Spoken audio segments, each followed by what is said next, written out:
రెడ్డికి ఆదిలాబాద్ జిల్లాలో రెండో విడత గ్రామ పంచాయతీ ఎన్నికలకు సంబంధించిన అన్ని ఏర్పాట్లు పూర్తి చేసినట్లు అధికారులు తెలిపారు.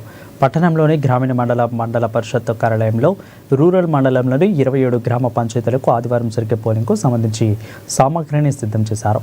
ఇదే అంశంపై మరింత సమాచారాన్ని మా ఆదిలాబాద్ రీజనల్ కోఆర్డినేటర్ సత్యనారాయణ అందిస్తారు. రెండవ సాధారణ గ్రామ పంచాయతీ ఎన్నికల సెకండ్ ఫేజ్ పోలింగ్ సందర్భంగా ఇటు ఆదిలాబాద్ జిల్లాలో దాదాపుగా 8 మండలాల్లో అయితే రెండవ విడత గ్రామ పంచాయతీ ఎన్నికలకు పోలింగ్ జరుగుతోంది.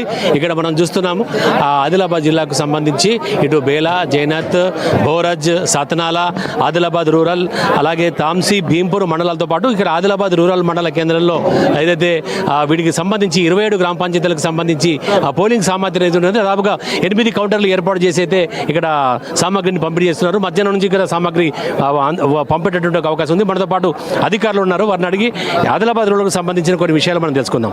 Sir, good morning sir. చెప్పండి, ఆదిలాబాద్ రూరల్కి సంబంధించి ఓవరాల్గా ఎన్ని గ్రామ పంచాయతీలు ఉన్నాయి, అలాగే ఎన్ని పోలింగ్ కేంద్రాలు ఉన్నాయి, ఈ యొక్క పోలింగ్ సామాగ్రి ఎప్పటి వరకు తరలి వెళ్ళిపోతుంది? ఓకే సార్, అందరికీ నమస్కారం అండి. ఆదిలాబాద్ రూరల్ మండల్లో 27 జీపీలలో 228 పోలింగ్ స్టేషన్స్ ఉన్నాయి. దానికి అనుకూలంగా మేము ఆర్ఓలను 27 మందిని పెట్టాము, పోలింగ్ ఆఫీసర్స్ని 228 మందిని పెట్టాము, అలాగే అదర్ పోలింగ్ ఆఫీసర్స్ని 289 మందిని కేటాయించడం జరిగింది. అలాగే 8 కౌంటర్స్ పెట్టాము. ఆ కౌంటర్స్కి ఇన్ఛార్జ్గా రూట్ ఆఫీసర్గా జోనల్ ఆఫీసర్స్ పెట్టాము. వాళ్ళందరూ కూడా ఇప్పుడు మెటీరియల్ తీసుకుంటా ఉన్నారు 10 గంటల నుంచి. ఇప్పుడు 1 గంట లోపల అందరికీ మెటీరియల్ ఇచ్చేస్తాము.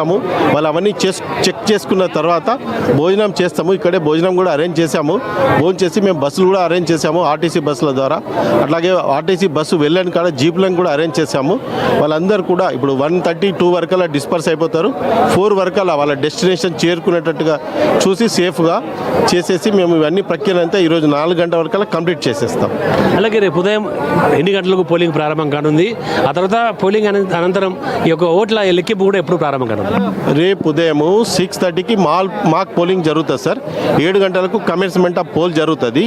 అలాగే 1 o'clock వరకే ఉంటుంది పోలింగ్. 7 గంటల నుంచి 1 o'clock వరకు. 1 o'clock తర్వాత 2 గంటల నుంచి కౌంటింగ్ స్టార్ట్ అవుతుంది సార్. ఫస్ట్ వార్డ్ మెంబర్స్కి అయిపోతుంది, తర్వాత సర్పంచ్కి అయిపోతుంది. వాళ్ళందరూ గెలిచిన తర్వాత వాళ్ళు అక్కడే ఉంటారు. తర్వాత ఉప సర్పంచ్ ఎన్నిక కూడా జరిగి అందరికీ సర్టిఫికెట్లు కూడా ఇవ్వడం జరుగుతుంది. అంటే సాధారణంగా ఇదంతా జరగడానికి, ఈ ప్రక్రియ మొత్తం పూర్తి కావడానికి ఎంత సమయం పట్టే అవకాశం ఉందంటే ఇటు కౌంటింగ్ స్టార్ట్ అయ్యి దాదాపుగా సర్పంచ్ల విజేతలు ప్రకటించి అధికారికంగా ప్రకటించడానికి ఎంత టైం పట్టే అవకాశం?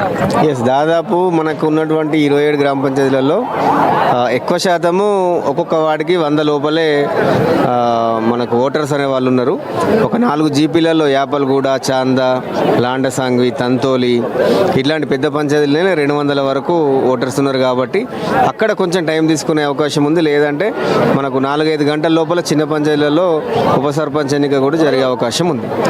మొదటి విడత సంబంధించి దాదాపుగా అర్ధరాత్రి వరకు కూడా కౌంటింగ్ సాగినటువంటి సందర్భంలో అంత పెద్ద పంచాయతీలు మన ఆదిలాబాద్ రూరల్ మండలంలో లేదు. అంటే ఇప్పుడు ఏం చేసామంటే మేము వార్డు మెంబర్స్ని ఒకటేసారి 3 టేబుల్స్ పెడుతున్నాం అన్నట్టు. 2 లెక్క 3 టేబుల్స్. ఎందుకంటే ఇంతకుముందు వార్డ్ నెంబర్ 1 అయినాక 2 చేయడము, 3 చేయడం చేశాము. కానీ నిన్న కలెక్టర్ గారు ఇన్స్ట్రక్షన్స్ ఇచ్చారు సార్, ఒకటేసారి వార్డు నెంబర్ 1, 2 సైమల్టేనియస్గా చేసేటట్టుగా అరేంజ్మెంట్ చేసుకోండి. వీలైతే 3 రౌండ్ టేబుల్స్ కూడా చేసేటట్టుగా చేసుకోండి. అలాగే సర్పంచ్ కూడా 1000 మందికి ఒక టేబుల్ పెట్టుకొని 2 టేబుల్స్ సైమల్టేనియస్గా చేసుకొని త్వరగా కంప్లీట్ చేయండి అని ఆదేశించడం జరిగింది సార్. చివరిగా ఓటర్లకు ఏ విజ్ఞప్తి చేస్తున్నారు? ఓటర్లందరూ నిర్భయంగా, నిష్పక్షపాతంగా, ఎలాంటి ఇబ్బంది లేకుండా మీరు ధైర్యంగా వచ్చి ఓటులో పాల్గొనాలని మేమందరం కోరుకుంటా ఉన్నాం జిల్లా అడ్మినిస్ట్రేషన్ తరఫున. అది ఇక్కడ ఆదిలాబాద్ రూరల్ మండలానికి సంబంధించి 27 గ్రామ పంచాయతీల్లో ఈ యొక్క పోలింగ్ సామాగ్రి అయితే ఇక్కడ నుంచి తరలి వెళ్తున్నట్టుగా చెప్తున్నారు. మధ్యాహ్నం వరకు అంతా కూడా ఈ సామాగ్రి తరలించే ప్రక్రియ అంతా కూడా పూర్తవుతున్నట్టుగా, సాయంత్రం 4 గంటల వరకు వీళ్ళందరూ కూడా ఆయా పోలింగ్ కేంద్రాలకు చేరుకుని రేపు ఉదయం 6:30కు మాక్ పోలింగ్, అలాగే 7 గంటలకు పోలింగ్ జరిపి మధ్యాహ్నం 1 గంట వరకు అయితే పోలింగ్ జరిపిన తర్వాత కౌంటింగ్ చేపట్టేటటువంటి ఏర్పాట్లు కూడా పూర్తిగా చేసినట్లయితే అధికారులు చెప్తున్నారు. కెమెరా పర్సన్ నర్సింగ్తో సత్యనారాయణ, ఆదిలాబాద్ నుంచి.